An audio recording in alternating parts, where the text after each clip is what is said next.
दुनिया वेद पथ पर चलने लगे, संसार से सारी अज्ञानता समाप्त हो जाएगी, अविद्या भस्मीभूत हो जाएगी। और आर्य समाज जब से स्थापित हुआ तब से सारे संकटों को झेलता हुआ यही कार्य करने में तल्लीन है।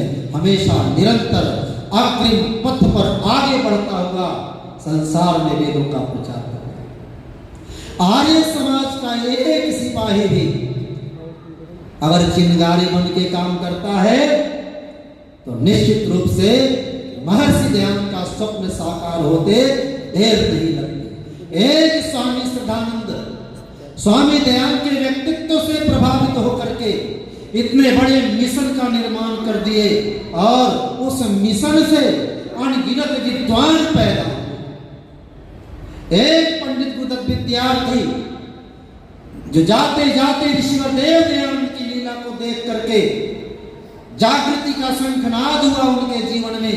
जो नास्तिक था वो आस्तिक बन जाता है और जितनी अच्छी परिभाषा उन्होंने वैज्ञानिक रूप से वेदों के माध्यम में जो संसार के बीच में रखा, आज तक वैसा विद्वान कोई पैदा नहीं। इसलिए बंधुओं, स्वामी दयानंद सरस्वती का व्यक्तित्व इतना महान था, उनके व्यक्तित्व के सामने सारी दुनिया नतमस्तक होती है। और आज जो ऋषिवर देव दयानंद ने आर्य समाज की स्थापना की और 150वां वर्षगांठ हम सब मनाने जा रहे हैं। इस 150वें वर्षगांठ के अवसर पर हमने क्या खोया और क्या पाया, प्रत्येक आर्य को इस पर चिंतन करने की आवश्यकता और स्वाभिमान के साथ। क्यों? क्योंकि लिखना पड़ता है आर्य समाज का स्वरूप क्या है कि सर्व द्वेष को का भस्मसात, सर्व द्वेष को भस्मसात करने का जो करता आगाज, जनमानस में अग्निपिंड की तरह दहकता आर्य समाज।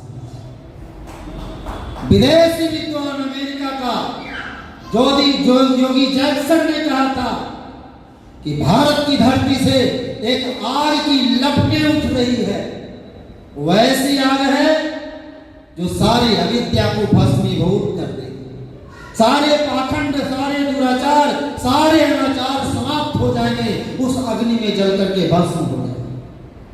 आर्य समाज का वो प्रभाव था, आर्य समाज का वो जज्बा था कि आर्य समाज ने संसार को प्रकाश दिया है। इसलिए लिखना पड़ता है कि सर्व द्वेष को भस्मसात करने का जो करता आगाज, जनमानस में अग्निपिंड की तरह दहकता आर्य समाज। अरे दयानंद के मन मंदिर में हुई प्रज्वलित यह अग्नि, दयानंद के मन मंदिर में हुई प्रज्वलित यह अग्नि, भूमंडल पर मुदित भाव से गूंज रही है वेद ध्वनि। नाश अविद्या का करने में, नाश अविद्या का करने में इसका रहा अलग अंदाज, जनमानस में अग्निपिंड की तरह दहकता आर्य समाज। अगली कड़ी, घोर तिमिर का वक्ष चीर, घोर तिमिर का वक्ष चीर, जब धुंध धर्म का रथ रोका और काशी की छाती पर चढ़कर वेद मंत्र खूटा ठोका। किसी को हिम्मत नहीं होती थी काशी जाने।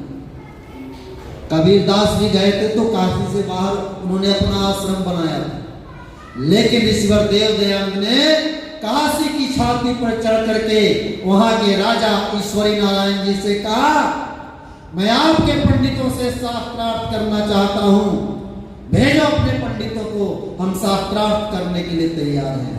आपको जानकर बड़ा आश्चर्य होगा, जब ईश्वरी नारायण जी ने काशी के पंडितों को संदेश भेजा कि दयानंद सरस्वती आए हैं, आप लोगों से शास्त्रार्थ करना चाहते हैं, तो बंधुओं, काशी के पंडितों ने क्या कहा था? मैंने वेद को देखा नहीं, मैंने वेद को पढ़ा नहीं, और दयानंद वेद का प्रमाण मांगता है, मैं प्रमाण कहां से दूंगा? अब कल्पना कर लीजिए, जो काशी धर्म की नगरी कहा जाता है, वहां बड़े पंडितों के पास भी वेद नहीं, तो कैसे धर्म का कार्य चल रहा था? क्या हो रहा था? क्या वो धर्म का कार्य था? विडंबना है, इस हिंदू जाति के लिए शर्म की बात है। ये तो स्वामी दयानंद की महती कृपा हुई कि स्वामी दयानंद ने संसार को वेदों की ओर लौटने का संदेश दिया। और जब स्वामी दयानंद जी महाराज ने 15 दिन की मोहलत दे दी कि जाओ 15 दिन की मोहलत देते हैं, वेद को देख लो, कुछ पढ़ना है तो पढ़ लो। लेकिन हमारे आचार्य जी से पूछिए, वेद को समझने में कितना समय लगता है और 15 दिन में क्या कर लेगा? पढ़ने उलटते रह जाएंगे। और जब शास्त्रार्थ हुआ, मैं लंबी कथा नहीं करना चाहता, समय भाग रहा है। जब शास्त्रार्थ हुआ तो स्वामी दयानंद ने प्रश्न किया विशुद्धानंद जी महाराज से, जो पौराणिक विद्वान थे, उस समय के बहुत बड़े विद्वान कहे जाते थे। पहली बार हरिद्वार की धरती पर टकराए थे स्वामी दयानंद से, और दूसरी बार वहां पर टकरा गए और उन्होंने कहा कि मैं यहाँ का ब्राह्मण हूं, मुझसे प्रश्न करो। दयानंद जी ने कहा कि आप धर्म के लक्षण बतलाइए। आज मैं दावे के साथ कहता हूं, जिस व्यक्ति के ऊपर ऋषि दयानंद का रंग चढ़ा है, वो धर्म के लक्षण को जानते हैं। जहां से पूछो वहां से बतला देंगे। लेकिन विशुद्धानंद जैसा धर्म का पहरेदार धर्म के लक्षण नहीं बतला पाया। उधर से बाल शास्त्री आते हैं, कहते हैं विशुद्धानंद जी की स्मृति विस्मृत हो गई है, वे वृद्ध हो चुके हैं, मुझसे पूछो मैं बतलाऊंगा। स्वामी दयानंद जी महाराज ने तपाक से कहा, तुम अधर्म के लक्षण बतलाओ। लेकिन ना विशुद्धानंद धर्म के लक्षण बतलाए, ना लक्ष्मण शास्त्री जी अधर्म के लक्षण बतलाए। ये हाल था धर्म का। इसलिए बंधुओं, चिंतन करने की आवश्यकता है। एक चिंतन मैं छोड़ के जा रहा हूं कि घोर तिमिर का वक्ष चीर, जब धुंध धर्म का रथ रोका, काशी की छाती पर चढ़कर वेद मंत्र खूंटा ठोका, और वैदिक ध्वज फर फर फहराया, गिरे सकल पाखंडी ताज, जनमानस में अग्निपिंड की तरह दहकता आर्य समाज। नित्य निकलता था सूरज। स्वामी दयानंद के आने से पहले कल्पना देख लीजिए, कवि की कल्पना क्या है। नित्य निकलता था सूरज, पर होता नहीं सवेरा था, वैदिक संस्कृति की आभा को पोपों ने घेरा। अरे रक्षा कवच बना वेदों का कौन? आर्य समाज। रक्षा कवच बना वेदों का, रक्षित की भारत की लाज, जनमानस में अग्निपिंड की तरह दहकता आर्य समाज। और इस भट्टी में ना जाने कितने विद्वान तपे, बड़े बड़े मनीषी तपे, बड़े बड़े महात्मा तपे हैं। अपने प्राणों को न्यौछावर कर दिया वेदों के प्रचार में, महर्षि दयानंद के मिशन को आगे बढ़ाने में, मानवता की रक्षा में। इसलिए अंतिम कड़ी लिखना पड़ता है कि इस भट्टी में तपकर संजय रचा गया इतिहास नया, वेद भानु को देख अंधेरा, गया गया हाँ गया।